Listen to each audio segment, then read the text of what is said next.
high winds, and they'll continue to do so as the winds become less of an intensity. Out here by Mount Low, continue to mop up and secure along this section in here. And then in this portion of the fire, where the 92 is just south of it, the fire was still active, but they're using water dropping aircraft to continue to mop up that section of the fire. Coming around down into Mount Wilson area here, crews continue to mop up and secure along the south side of the Mount Wilson Road to secure the infrastructure that's in there. That mop up will continue. We'll have people up there on a 24-hour basis until the fire is fully contained.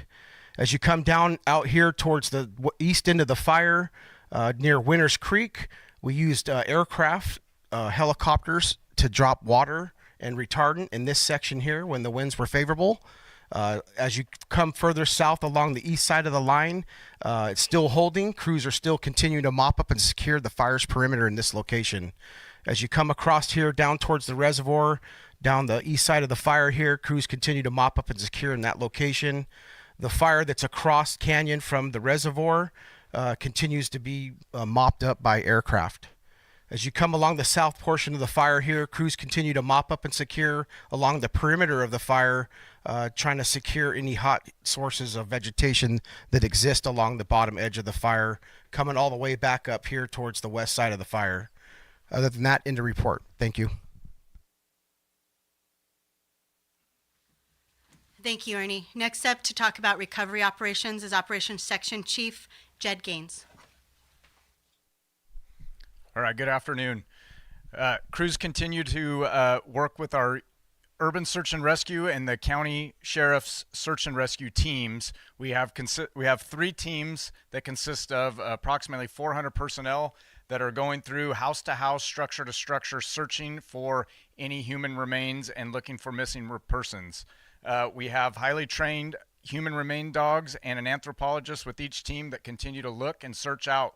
Once something is detected, it is turned over to the Los Angeles County Sheriff's Department to do further investigations at that property.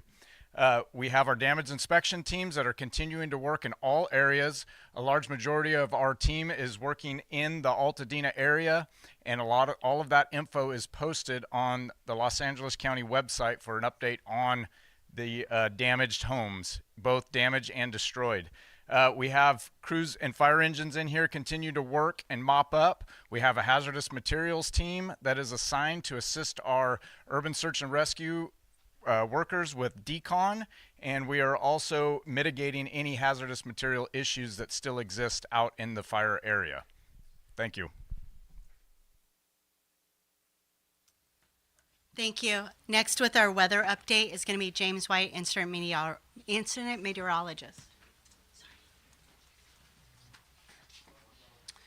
Hello everyone, my name is James White. I'm the incident meteorologist here for the incident. My job is to provide localized weather information. So, we're in an active weather period right now. We have been for the past 24 to 48 hours, and that's going to continue through tomorrow. And you may have heard a lot of emphasis, a lot of talk about the weather, and that's because we're entering a more critical period in terms of the weather. So, the National Weather Service in Oxnard has put us under a red flag warning, and that red flag warning will continue until Wednesday. What we're expecting over the next 24 hours is some of the most critical period of that red flag. So what we've seen so far today is we've had some southerly winds, that's wind from the south, on the bottom of the fire here, and that's been going up slope. Up top though, we have this northeast wind from the northeast that's been building. We've seen some gusts 50 to 60 miles an hour. That's not too unusual. We've seen similar speeds while this fire's been on the ground, and it hasn't had too much of an effect on the fire. What's changing this evening, tonight, and through early tomorrow is that we're expecting conditions that makes it more likely for those stronger northeast winds to mix to the lower elevations. And so, it's been normal for us to see some isolated gusts mix down, but there's a period where they could mix down more consistently for maybe 8, 12 hours or so. And that's why there's been so much focus on tonight in preparation for that potential wind. Thankfully, that wind is going to die down starting probably later tomorrow into the following day, although the potential for red flag conditions continue through Wednesday. Beyond Wednesday, there is very high confidence that we're going to have a much calmer and more moist weekend. The chances of rain are pretty minuscule, but it will definitely give a break in the very dry and windy weather we have been seeing. The last thing I want to mention is I want to assure everybody that there's no model solution, there's no possible outcome, even in the worst case scenario, that shows this event anywhere near the strength of January 7th. That event was truly an outlier and truly a very extreme event. So although some of the conditions we're seeing, especially for the west side, are concerning and are some weather conditions to take note of, it's nowhere near the potential that that event had when this fire started. Thank you. Next up with fire behavior is Dennis Burns. Good afternoon, everybody. Dennis Burns, Fire Behavior Analyst for the Incident Management Team. Before I jump into what we're looking at on the fire, just to the folks at Altadena, even though I'm from Northern California, we have a little bit of a connection. My wife's grandfather's buried at Highland. My father-in-law, actually the first 8 years of his life, lived in Altadena until they moved over to Pasadena. And then in 1993, I was on the last fire that was basically in this area. So, my heart goes out to you all. So, you heard James's weather forecast, and we don't expect this fire to leave its current footprint. As he mentioned, we've actually been kind of wind testing the upper parts of this fire. Due to the good work of the firefighters that are out there, the fire's been staying in its footprint. We've been developing sources of heat out there, and it's been visible, but it's been generally away from the line, and because the crews are out there, they're easily dealt with. We still are dealing with some heat here. You heard Ernie, our ops chief, talking about what we've been doing with the retardant and everything. Everything's holding in place. The only slight difference today over the last several days is when James mentioned we're starting to get these winds that are out of the south with the north winds. What that could end up doing is that's basically rotating the air, and then we could see a little bit of a down. On the positive side of that is all through the Altadena area, we have crews that are out there on patrol. Like I've mentioned before, there's still a lot of heat out there. I literally just came from there. And crews are going after those hot spots, but also with the crews out there, if anything starts to flare up, they're going to be on top of it like right now. So the potential for any of those hot spots that flare up spotting is very minimal just because there's so many crews out there dealing with it. I tied in with a crew from my old fire department, and they were actually dealing with a hot spot well interior. There's a lot of heat still out there. It shows on our infrared flights that we get. And until those areas are completely searched and dealt with, it may take heavy equipment to get to the seat of some of those fires out there. So there's going to be a consistent source of heat out there until every single one of those sources can be dealt with. But we need to help people that have lost loved ones, identify those places before we actually go in there and do. It's going to be destructive to actually put out every single piece of fire. But having said all that, we don't expect any of those sources of fire to help this thing leave its current footprint.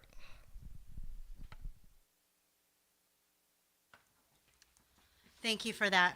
Next up to give an update on evacuations and public safety is Captain Williams with the Los Angeles County Sheriff's Department.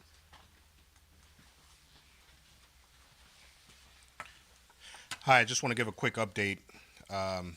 So the situation continues. It's very dynamic. The fires are still causing a danger, especially with the winds that could pick up later. So we're still in the area. We're making progress regarding repopulating other areas that are downgraded from an evacuation order to an evacuation warning.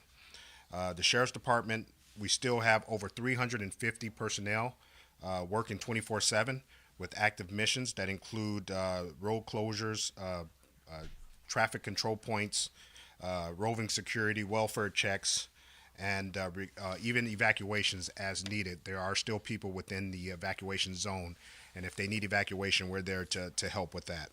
So just talk, and we also have California Highway Patrol and the National Guard still on hand to help us out. Just to talk a little bit about the repopulation plan, it was mentioned we have to have all of the agencies that are assessing a certain area to be on board before we can actually open it up. We started with one area yesterday, and we're making progress with the Kenanoa Mesa area as we speak. It should be open up for repopulation later on today. It will be downgraded from an evacuation order to an evacuation warning. We still have over 7,000 structures destroyed and several structures still at risk. Just want to let everybody know that when we do start to repopulate these areas, we will still have the Sheriff's Department presence in that area. We still will be doing patrol checks in certain areas even after they have been downgraded to an evacuation warning. For people entering their area and they notice something that's suspicious, perhaps they notice that their property or house has been broken into, please report that to the Sheriff's Department. Just call us and we'll come out and do a report. You can still report that even when you do come into your area. Other than that's the only updates I have. Remember, you can check on protect.genesis.com to see if your area is an evacuation ordered or an evacuation warning. Again, that's protect.genesis.com. Thank you.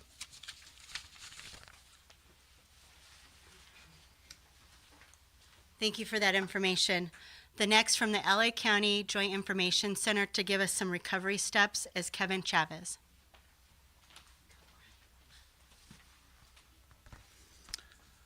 Hello, I'm Kevin Chavez here on behalf of the Los Angeles County Emergency Operations Center and Coordinated Joint Information Center.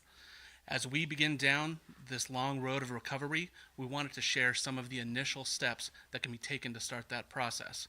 First, be sure to visit recovery.lacounty.gov for an up-to-date list of resources and information. If you have not already, please start a claim with your insurance provider as soon as possible to get that process started. Many steps within the FEMA application process will require up-to-date insurance progress. Start your FEMA claim process as soon as you can and be sure to closely review all information you receive. Information on how to apply is available at recovery.lacounty.gov. Beginning tomorrow, local assistance centers will be available for anyone impacted by these fires. These centers offer many critical resources in one location. For the Eaton fire, a local assistance center will be open at the Pasadena City College Community Education Center starting tomorrow at 1 p.m. Keep in mind, this is not the main campus of PCC. The address is 3035 West Foothill Boulevard in Pasadena. Check the recovery webpage for the latest locations, dates, and times. Finally, many trusted and verified community and nonprofit organizations are available to assist you in this journey.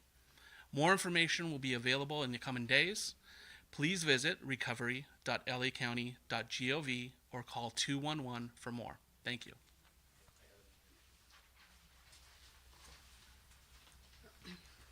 Thank you, Kevin, for that information. Next up, from the Los Angeles County Public Works, Director Mark Patria.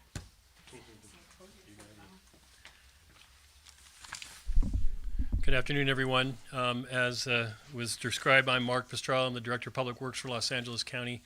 Our department serves the communities of Altadena and the cities that are included in the Eaton fire area with lots of different services, including water to some extent, flood control, road services, solid waste, and other public works services throughout the community.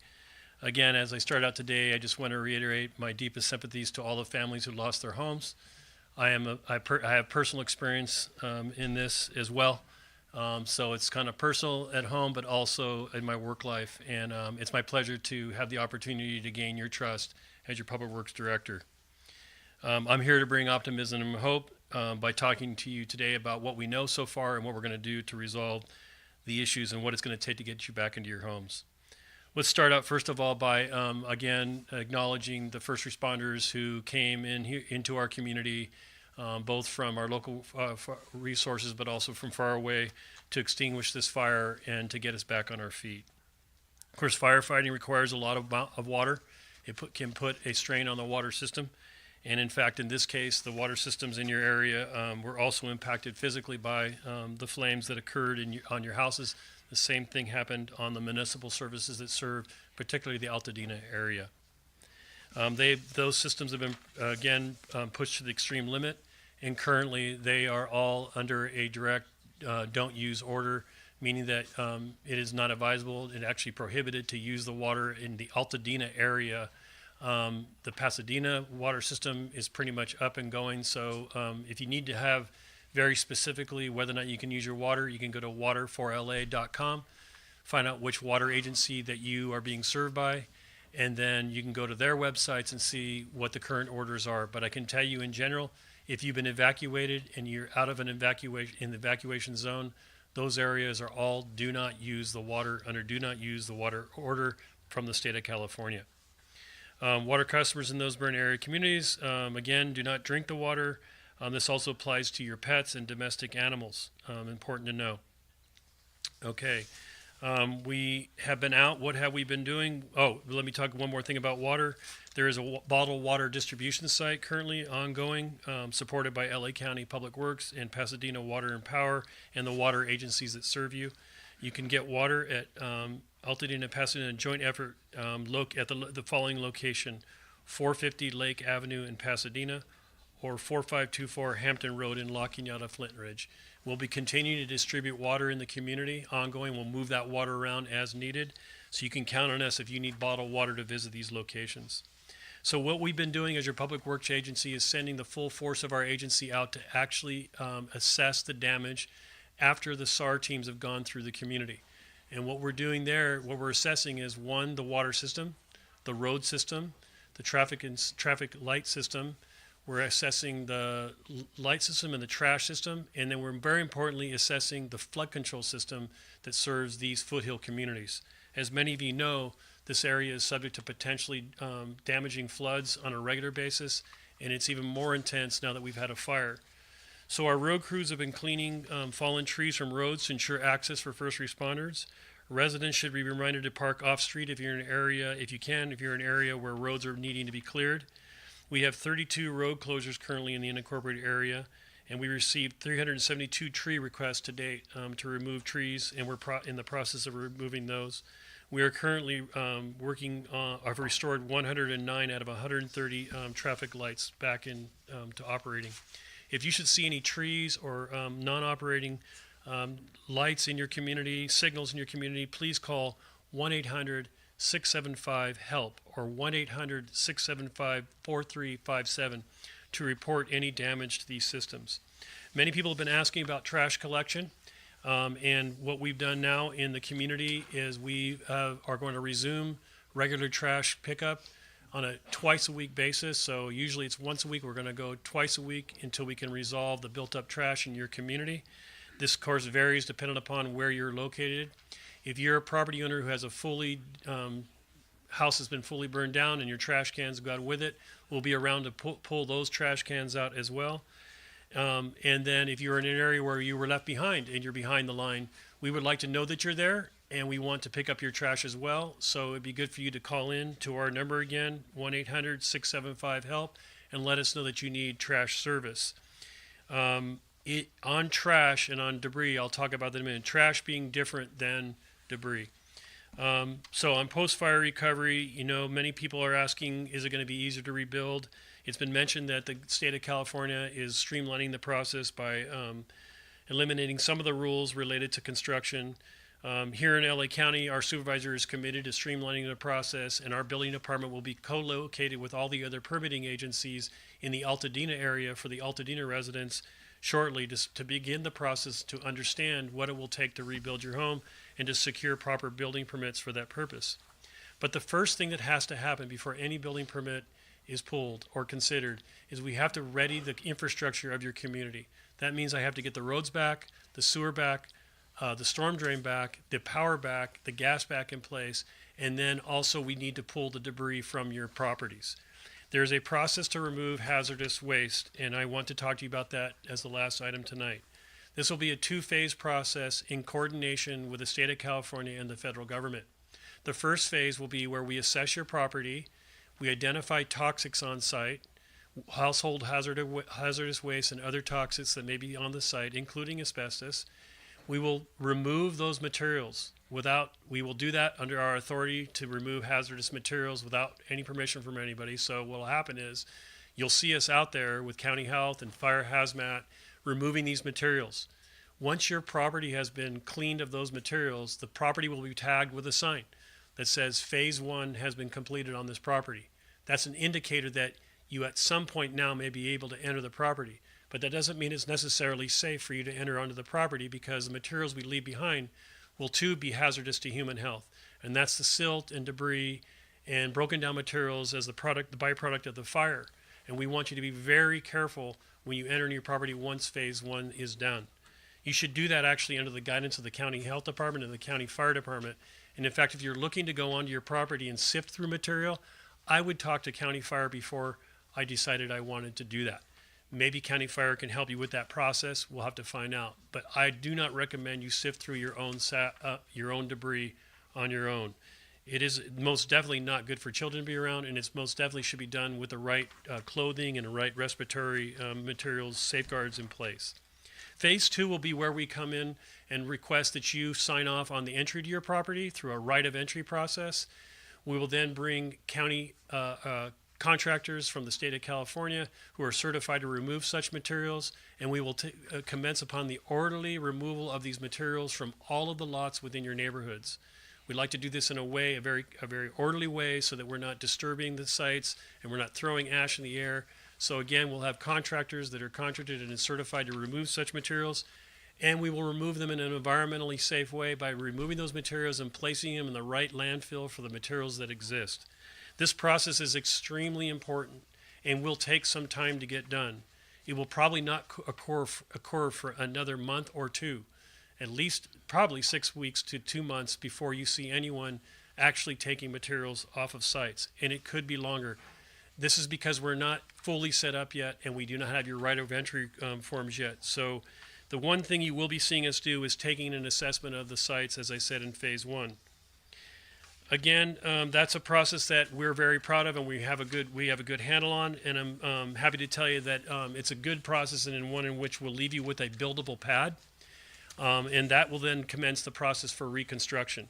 And we will have more information about reconstruction at our LA County Public Works and Regional Planning site that is yet to be sited, but it will be sited within Altadena, as I said, and you can get advice on rebuilding there. You can stay informed about this at readylacounty.gov. You can stay at recover.com, so more to come on that. One other thing that's really important is that we do live in a hillside area here. We have very erosive mountains that are highly erosive. They have just suffered a major incident to the wildlife, the biodiversity. The soil has been burned in some places where it's hydrophobic, meaning that it will not take water in. This is the perfect condition for debris flows, which can be extremely damaging and can travel through the community and create future hazards for those that have been left behind. So what I'm doing about that is I'm sending teams of engineers to do a watershed assessment. They will be marching throughout the foothills here, post-SAR activities, to start to assess how much debris we expect to come off the slopes and making sure that the flood control system can handle those debris flows. Now, the flood control system doesn't capture every flow. In fact, your streets capture a lot of the flow and they convey it to our system. That means that if it's raining, I want everyone to be aware. We have to be very ready again to potentially move away from these damaging flows. Now, we'll keep you aware if we expect that those flows are going to be a problem for you, especially for those of you who are occupying your current homes. Again, if you want to have any engineering advice for those people who are living in their homes still and would like engineering advice from our watershed assessment team, you can call 211 and they will set up an appointment with you and give you potential advice on sandbagging, or might even tell you that it's so hazardous you may want to go if it's going to when and if it rains this year. And on that front, I do have news that our expert weather reporters are telling, or and forecasters are telling us that we do expect a potential window for rain beginning this weekend, and a larger window coming in the later part of this month. So we are planning for and have been preparing for such rain for some time. And I want all of you to know that all of the basins in this area, including Eaton Basin, our yard, has been sized for this very event. So I don't want you to worry too much about the fact that the debris behind the dam and up behind the reservoir can't be handled.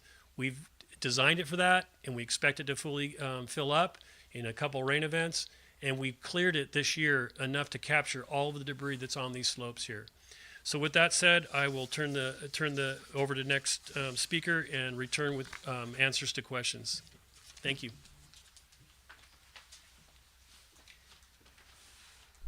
Thank you, Mark, for that information. Next, Board of Supervisors, Catherine Barger. Thank you. FEMA relief is essential to getting our impacted residents back on their feet. Today and yesterday, FEMA staff have been at 7 county libraries, plus the Alhambra Library, providing support to individuals seeking FEMA relief. Tomorrow, these sites will transition to assistance centers.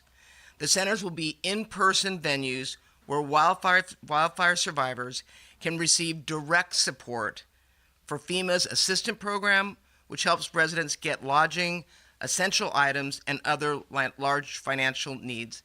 Please, please, please be careful. I was at the convention center yesterday, and there were people going around saying they were with FEMA. It's important that you use these centers because there are people that are going to take advantage of this situation. So I would implore you to please go to one of our centers. You can visit these centers. One is at the PCC campus, and if you are on the west side, it is going to be at the UCLA campus. If you can visit recovery.lacounty.gov for the specific details and the hours. I want to thank FEMA for their continued support of our impacted residents. Our residents need the support to begin rebuilding. They are in desperate need. So many residents that I've heard from, especially those without insurance or even underinsured, are concerned they won't receive enough assistance to rebuild their lives. On top of FEMA assistance, I am going to be advocating and working as we speak for innovative loan and housing solutions to bring people back to their communities. People need help, and they need to know what kind of support they are going to receive. Last night, I joined hundreds of our impacted victims in Pasadena to hear their stories, understand their needs, and to discuss what comes next. Many wildfire survivors I've met and spoke with have repeatedly told me they're worried about the rebuilding process. Specifically, many have mentioned that they are eager to begin clearing debris and seeing what valuable possessions survived this devastating fire. I want you to know that yesterday, the governor issued an executive order to streamline this rebuilding process. The executive order is going to make rebuilding homes easier by cutting red tape and make it as affordable and efficient as possible for residents to clear debris. Yesterday's executive order, along with the previous order to waive the CEQA requirement in rebuilding, are 2 unprecedented actions that will be essential to making our community whole again. I know that our wildfire survivors want nothing more than to begin the rebuilding process. And it is my job, our job, as government officials to get out of the way. Our neighbors deserve nothing less. To all the residents in our county, we must maintain diligence over the next few days as the winds increase. Please listen to law enforcement and their evacuation notices. These next few days are crucial in our fighting of the existing fires and also preventing any new fires. Thank you for taking it seriously. Thank you. Thank you. Next up, from the Town Council of Altadena, Victoria Knapp.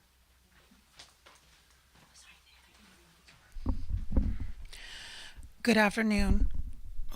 I hope that those that are here today have heard the change in tone from yesterday's meeting. We heard your concerns loud and clear Following that meeting, which many of you called disastrous, you shared that you felt marginalized, ignored, and left out of the conversation. We also heard that Altadena, which has been significantly impacted by this disaster, was not positioned front and center in the discussions. Additionally, you highlighted that individuals from outside our community have been speaking on behalf of Altadena, even though they do not reside, work, or govern here, and you want to hear from the officials you know have the information you are looking for. On behalf of Altadena residents, the community's leadership has made a clear request. We need briefings that are tailored to the specific needs, concerns, and realities of Altadena. We deserve to be at the center of these conversations, and we want to ensure that accurate and relevant information about our community is shared directly with us. We also kindly ask that those from outside of Altadena refrain from speaking on our behalf. Everyone I have spoken with today agrees and stands in support of this request. We also want to address an important matter, the spread of unverified information and speculation. This only serves to create confusion and distrust within our community. We ask that you all refrain from sharing or relying on information that has not been confirmed, and we trust that everyone here will help support this effort to keep the facts clear. For accurate, timely, and Altadena-specific updates, please visit recoveryaltadena.com. While the site is in its infancy, we are committed to ensuring that it is continuously updated with the information you need, and improvements to the site are being made daily. There has been an overwhelming response to this incident, and we want to acknowledge the tremendous efforts being made by all of those involved in the recovery process. There is a full understanding of the degree of devastation we're facing, and I am confident that everyone assembled here and elsewhere is doing everything within their power to support us all. Thank you for your ongoing patience, support, and collaboration. Together, we will move forward and rebuild a stronger Altadena. Let's continue to work together, keeping Altadena at the center of these conversations and ensuring our community's voice is heard.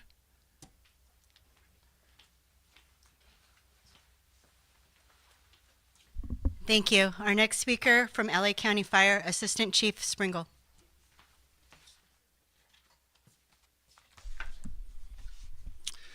Pat Springle, local fire chief for the communities of Altadena, La Quinata, Flint Ridge, and La Crescenta. So I've been asked questions in regards to 911 services in the area. So as a reminder for all 911 services, even within the fire zone, please utilize the 911 system. For Altadena residents, Fire Station 11, Fire Station 12, and Fire Station 66 are all staffed as normal with the personnel in those stations and available for service calls. Those calls would go through the 911 system. LA County Dispatch would receive those calls.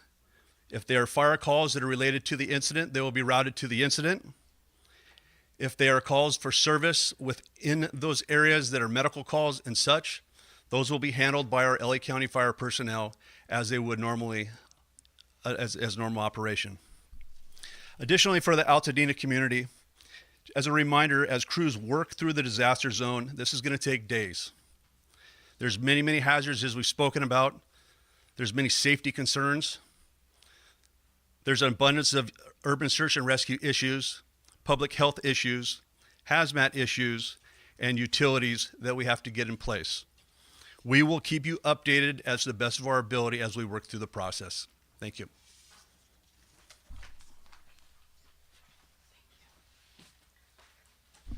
Our final speakers will be our Unified Incident Commander, Alex Macbeth and Kevin Boha.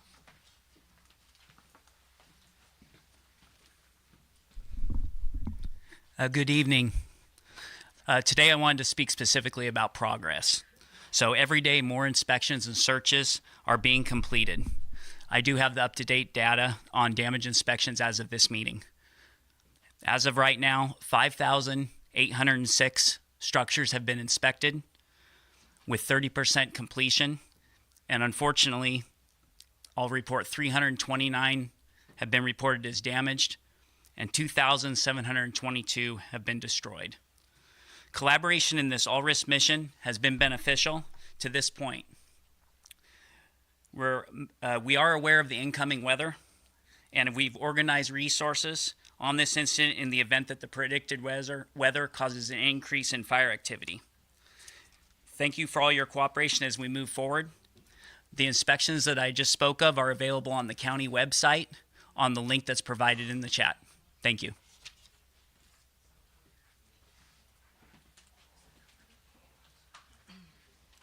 Next is the point in our meeting where we'll get to all the question and answers. First, I'm going to bring back out Operations Section Chief Jed Gaines. All right, good evening. I'm going to answer a couple of questions that came up. One of the questions is, what can we do to prepare for tonight? I'm going to tie into what Chief Bohall just stated. We have several resources identified and in the area ready to deploy. We have surge resources identified from local fire departments in LA County in the area. In Southern California, we have a MOB center that has been stood up with resources available to deploy in all of Southern California if any fires break with this next Santa Ana wind event that we are currently in. The winds are supposed to peak tonight. The best thing you can do is know your evacuation zones, and those can be found on the LA County websites. And visit the Ready, Set, Go, and visit CAL FIRE website for more information on how to prepare if you need to evacuate. Some of the areas that we've done with this Santa Ana wind, winds typically blow from the east to the west. So our areas of concern are the west side of this fire, which include the community of La Cañada. We do have a group set up there and a staging area set up at the La Cañada Country Club. We have over 90 water trucks assigned. We call them water tenders with water available. We have 30 gallons of portable tanks set up throughout the community. We've been flying aircraft, both helicopters and fixed wing aircraft today, dropping retardant and water in our areas. We have a large VLAT that we refer to as a very large air tanker, dropping over 10,000 gallons of retardant as we speak down the ridges to prepare for this. We have ground-based retardant application going on in the community of La Cañada with our water tenders to prepare for tonight. One of the other questions I have is, what can we do to enough water? And how frequent are patrols being done in areas? Because they're still seeing smoke where we have containment on this fire. We patrol this fire constantly. We do not turn our back to anywhere on this fire. Over the night, we have infrared flights done several times a day, and over the night, we have our drone technology that's up and with infrared that we are continuously flying, and we know exactly where all the hot spots are that we try to get crews in and mitigate those problems. Thank you.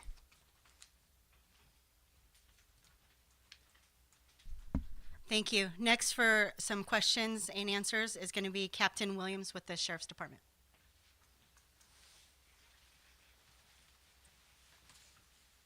I just want to clarify that the curfew is still in place as of today, only for the evacuation ordered areas. Again, that curfew is from 6 p.m.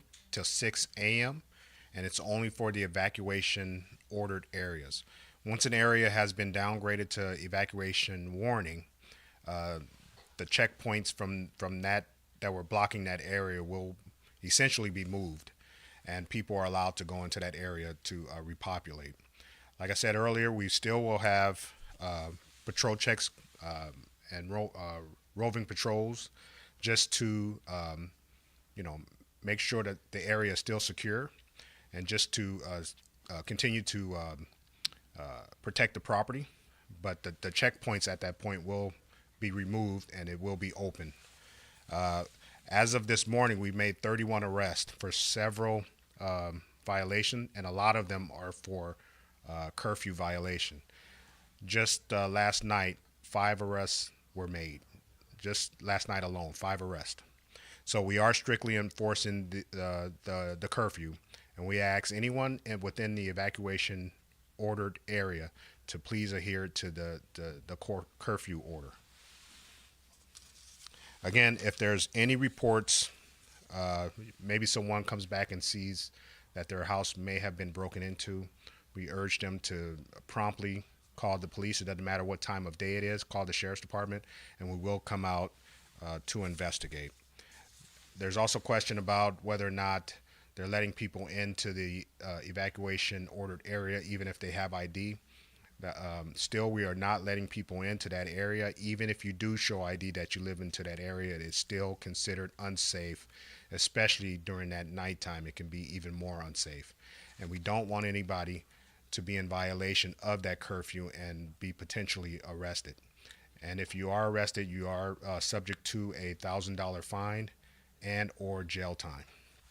So please remember that curfew is still in effect, 6 p.m. to 6 a.m. Thank you.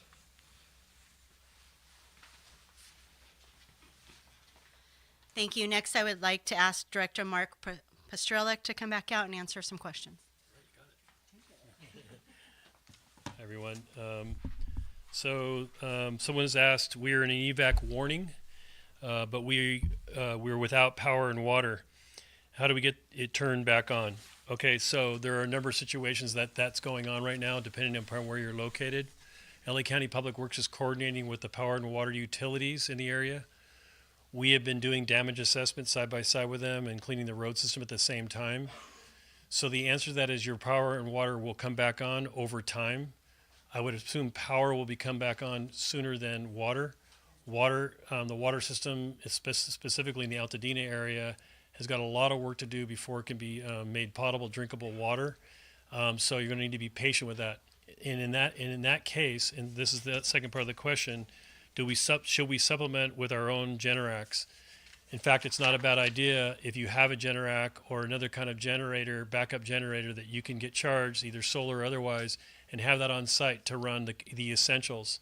For those of you who choose to reoccupy your home without power and water, that is going to be a challenge for you.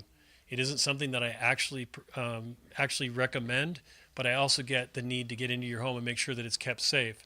So when you get, if you're already in that home, or you're going to choose to go back into a home that does not have power and water, you're going to need to make do with what is there. And I can't promise you when that's going to happen, but I can tell you this: it's going to happen as quickly as it can, and it can be done safely. And you should know that Southern California Edison, Southern California Gas Company, and your water agency here locally are working day and night to get you back up and running with power and water. The second question, we are concerned about rats and pests in area where trash isn't being picked up. Will these start up soon? And I mentioned that earlier. For those of you that are in the warning areas, that you will see twice a week pickups commencing this week. And then for those of you behind the line, so to speak, we will be coming in through your area where it's safe to do so and picking up trash. If you've got trash, decaying trash on site, obviously you want to get that packaged and put properly into a bin. And then you can call our offices, 1-800-675-4375. If you've got trash that's piling up, or if you have a need to have your trash disposed of, and we will direct your waste hauler to come to your area and pick that trash up. Let me see. Someone asked, can we get a map of the areas that will be more prone to flooding and mudslides? And in fact, you can. We are currently working on that mapping right now. You can get that mapping at dpw.lacounty.gov. Once again, dpw.lacounty.gov. These are called debris and mud flow potential forecast. We are currently doing the watershed assessment, so the maps are not yet, but when you get to that site, you go to debris and mud flow potential forecasting, and you will see your fire incident there, the Eaton Canyon fire incident, and you can look right down at your own house and see whether you're in a mud flow or debris flow vulnerable area. They're labeled phase 1 and phase 2 and phase 3. Each phase is a different level of caution with it. There are some phases in which we recommend people evacuate.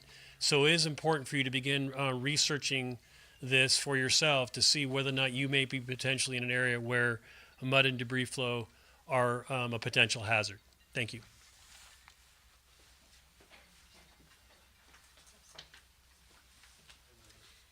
Thank you. Next up, I'd like to invite Air Resource Advisor Jen Croft. Good afternoon. So this question is, if you are adjacent to a burned area, should you be wearing a mask and for how long? When it comes to the N95 mask, that is to protect you from particulate matter 2.5. That is a little particle that is 70 times smaller than the diameter of your hair.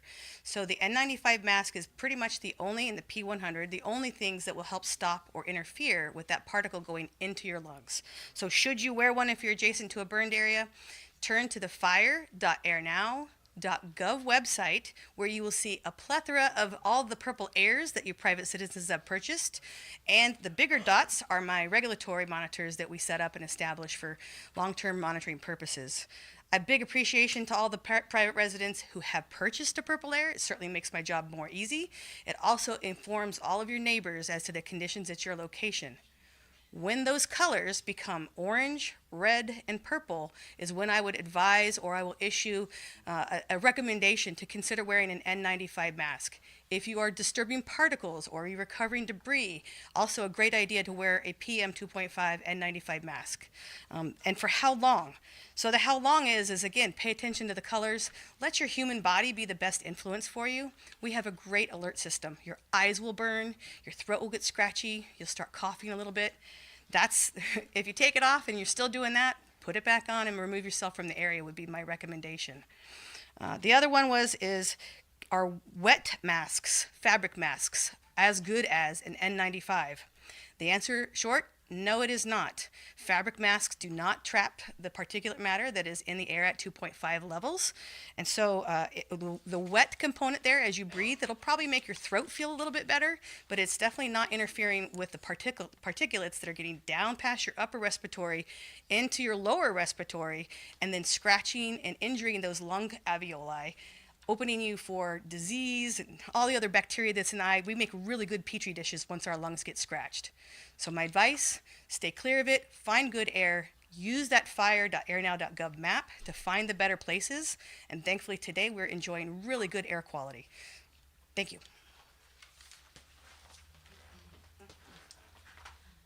Thank you, Jen, for that.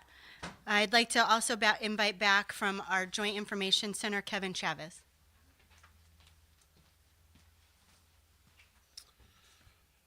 Thank you. I have two related questions. One, my landlord is trying to raise my rent. What can I do? And who can I report price gouging to? In both instances, I would encourage people to contact the LA County Department of Consumer and Business Affairs. In the times like now, when there has been a local emergency declared, price gouging protections go into effect. Generally speaking, any items, whether it be something as small as a bottle of water, something as large as construction, or in many cases like this, rent, prices cannot be raised more than 10%. So we absolutely encourage you to please keep track of all of your receipts, all of your records, and file a complaint with the Department of Consumer and Business Affairs. You can reach the Department of Consumer and Business Affairs at dcba.lacounty.gov, or you can call 800-593-8222. Thanks.